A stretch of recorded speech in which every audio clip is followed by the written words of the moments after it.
జగన్మోహన్ రెడ్డి 30 ఏళ్ల దాకా నేనే వస్తాను, అడ్డు లేదు రాష్ట్రంలో, ఇష్టం వచ్చినట్టు చేయండి, ఎందుకు ఆపలేదు జగన్మోహన్ రెడ్డి ఇతన్ని? ఆపుంటే ఈ పరిస్థితి వచ్చుండేదా? ఒక పార్టీ పెద్ద అంటే అన్నగానో తండ్రిగానో బిహేవ్ చేయాలి, కానీ కూర్చుని ఇలాంటి దుశ్చర్యలకు ఎంకరేజ్ చేస్తే బాధితులు ఎవరు బాధితులు? ఈరోజు కింద పనిచేసి ఎడాప్తిదిగా ఇష్టం వచ్చినట్టు ప్రవర్తించిన ఇలాంటి ఎమ్మెల్యేలు. ఆ రోజు అడ్డుకట్టేసి ఉంటే ఆ పార్టీ నేత ఇంత దాకా సిచ్యువేషన్ వచ్చుండేదా? 100వ రోజు 110వ రోజు అందరూ అవహేళనగా చేసే సిచ్యువేషన్ వంశీకి వచ్చిందంటే దానికి కారణం ఖచ్చితంగా జగన్మోహన్ రెడ్డి పాత్ర కూడా ఉంది.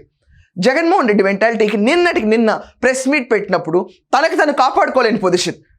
లిక్కర్ స్కామ్ జరిగింది, రాజ్ కసిరెడ్డి పేరు చెప్పారు, మీ పరిస్థితి ఏంటి అని చెప్పి మిమ్మల్ని అరెస్ట్ చేస్తారా అని చెప్పిన దానికి రాజ్ కసిరెడ్డి అవతల మనిషి టీడీపీ పార్టీ కేసు నుంచి వాళ్ళ బిజినెస్ పార్ట్నర్ కాబట్టి ఫోర్సబుల్గా అప్రూవల్గా మార్చేస్తున్నారు. విజయసాయి రెడ్డి అయితే ఏకంగా వెళ్ళిపోయి చంద్రబాబు నాయుడు కొమ్ములుగా వస్తున్నారు, అందుకనే టీడీపీకి ఫర్గా ఉన్నారు. ఏం మాటలు ఇవన్నీ?